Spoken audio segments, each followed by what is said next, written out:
একটা মেয়ে না, এটা আমার মা। আজকে আমাকে বলতেছে যে বাবা এখন তুমি আমাকে কুলে উঠাও না।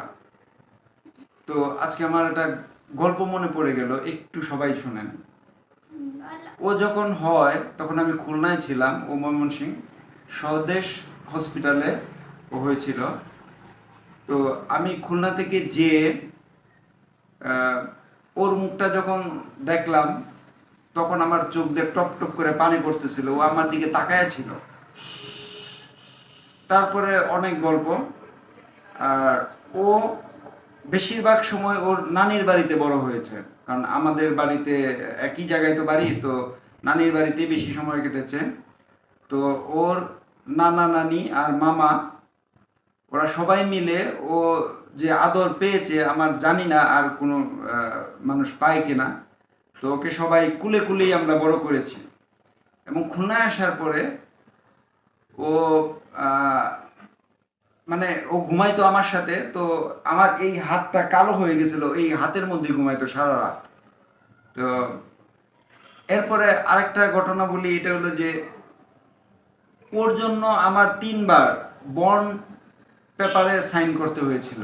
মানে ও জন্মের সময় একবার, আরও 2টা কারণে।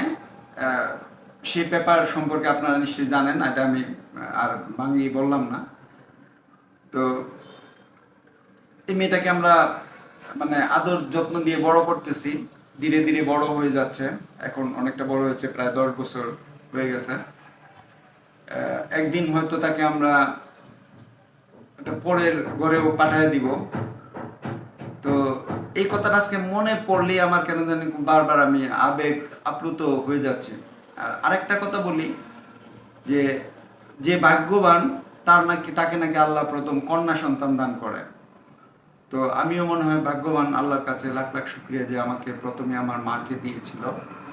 আর ও হওয়ার পরে আমার জীবনের অভূতপূর্ব একটা পরিবর্তন আসে।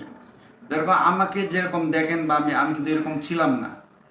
তো ওর জন্যই কিন্তু আমার লাইফটা টোটালি চেঞ্জ হয়ে গেছে। তো সবাই দোয়া করবেন যেন আমার মেয়েটা ভালো থাকে, পড়ালেখা করে অনেক ভালো মানুষ হয়। আজকে এই জন্য জীবনের একটু গল্প আপনাদের সাথে শেয়ার করলাম। সবাই ভালো থাকবেন, সুস্থ থাকবেন। আসসালামু আলাইকুম।